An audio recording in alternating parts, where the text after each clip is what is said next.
Iran के मामले पे उनकी अप्रोच क्या है?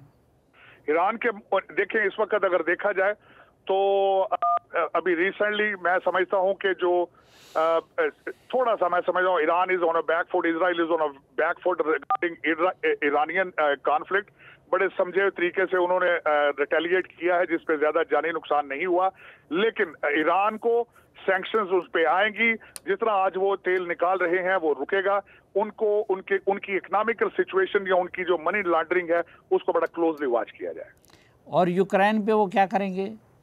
यूक्रेन के बारे में आपको बताया है कि इस वक्त जो हमारा American blood and sweat America से सीधा यूक्रेन जाता है, करप्शन के जरिए दुबई और स्विट्जरलैंड जा रहा है, उसको रोका जाएगा। यूलेंस्की साहब जो कि खुद एक कॉमेडियन है, एक डांसर है, उनको भी पता चल जाएगा कि किस तरह आगे जंगें लड़नी है, क्या करना है। रशिया को भी पता चल जाएगा कि the strong person, unpredictable person and leader is in the white house, वो भी बैक स्टेप पे जाएंगे। और आप देखेंगे कि these are the only policies can stop the wars of the world. और जो इस पे अमल नहीं करेगा उसके खिलाफ इकोनॉमिक सैंक्शंस आएंगी। अमेरिका के पास सबसे बड़ा टूल स्विफ्ट है, जहां पे जो फाइनेंशियल सिस्टम है जिसके जरिए किसी भी कंट्री को चोक किया जा सकता हो। उसकी एक मिसाल देना चाहूंगा कि अभी रिसेंटली ब्रिक्स की जब वहां पे कॉन्फ्रेंस हो रही थी तो रशिया वाज डॉलर नहीं थे, उनके पास कोई इकोनॉमिक सिस्टम मौजूद नहीं था। जो जितने डिप्लोमेट गए उनको कहा गया था कि please bring dollars in cash, we don't have any ability to cater you with the systems related to SWIFT. तो मेरे ख्याल में ये सारी चीजें बेहतर होंगी, दुनिया सुख का सांस लेगी and we will move forward towards prosperity again.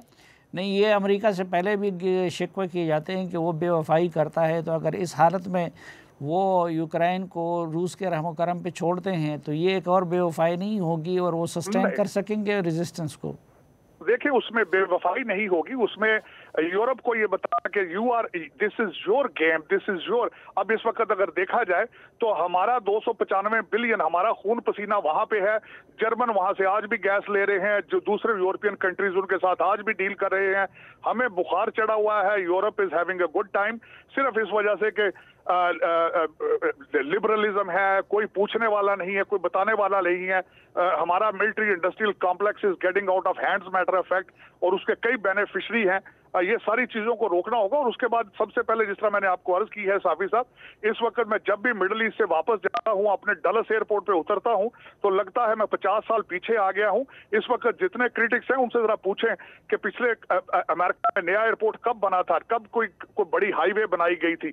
हर सुबह अमेरिकन 2 घंटे रश में बैठ के दफ्तर पहुंचता है, 3 घंटे रश में बैठ के वापस आता है।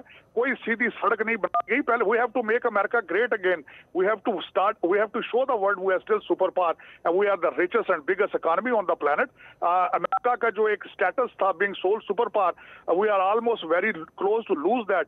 आज हमारा आज if you personally ask me, America is headless, leaderless and hopeless and shameless, matter of fact. ये जो आप कहते हैं कि उसकी ये हालत है जो बाइडेन की कि वो मुल्क नहीं चला सकते, तो इस वक्त आप क्या समझते हैं कि उनकी हुकूमत को अमलन कौन चला रहा है?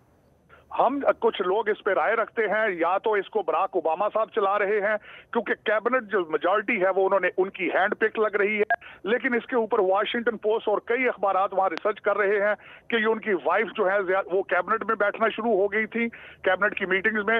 हंटर बाइडन जो है वो कैबिनेट की मीटिंग्स में बैठना शुरू हो गए थे, बल्कि व्हाइट हाउस के अंदर उनका कोई घर के अंदर एड है हिस्पैनिक, जो काफी अरसे से बाइडन एडमिनिस्ट्रेशन के साथ उनके घर में चाय पानी बनाता है, दूध पत्ती वगैरह बनाता है। ये भी सुना गया है कि शायद वो भी इस तरह के फैसले लेता है, लेकिन फैसला तो हो ही नहीं रहा है। तो व्हाइट हाउस की प्रेस कॉन्फ्रेंस में खुद बताया गया है कि president is only able to work 10 to 5। तो किसी जर्नलिस्ट ने पूछा था कि 8 बजे इमरजेंसी आ जाए तो क्या होगा, उसका जवाब व्हाइट हाउस स्पोक्स पर्सन के पास नहीं था।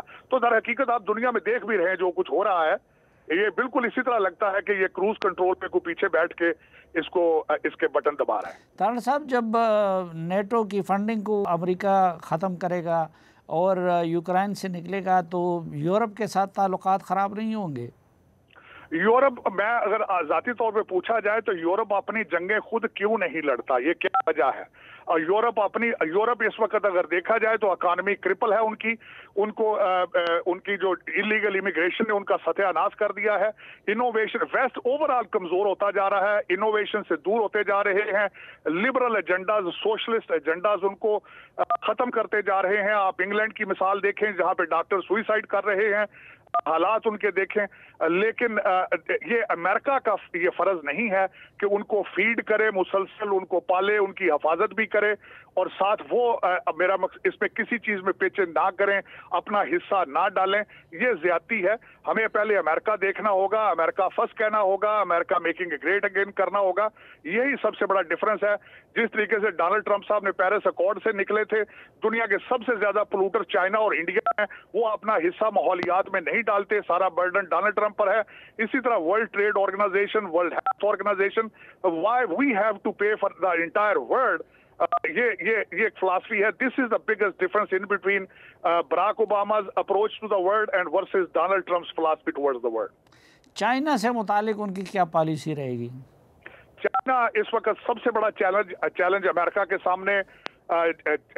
के सामने चाइना खड़ा है। बल्कि यूक्रेन की जंग के बारे में ये सोचा जाता था कि यहाँ से सारा तजर्बा हो के आगे यही चीजें, पॉलिसीज, यही आर्मामेंट जो है यूक्रेन में चलेंगे। ये एक बड़ा सेंसिटिव मैटर है, लेकिन इसमें चाइना आज तक किसी मेजर कॉन्फ्लिक्ट में हिस्सा नहीं लिया। उन्होंने नेवी बना ली, लेकिन आज तक कोई नेवल, ना किसी बैटल वॉर में गए हैं, ना किसी कोई उन्होंने मार्का किया है।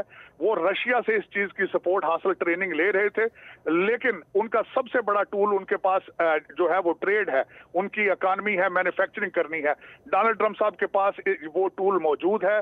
मैं ये जाती तौर पे समझता हूं और कई हम रिपब्लिकन ये समझते हैं कि चाइना अमेरिका के पैसे पर बना है।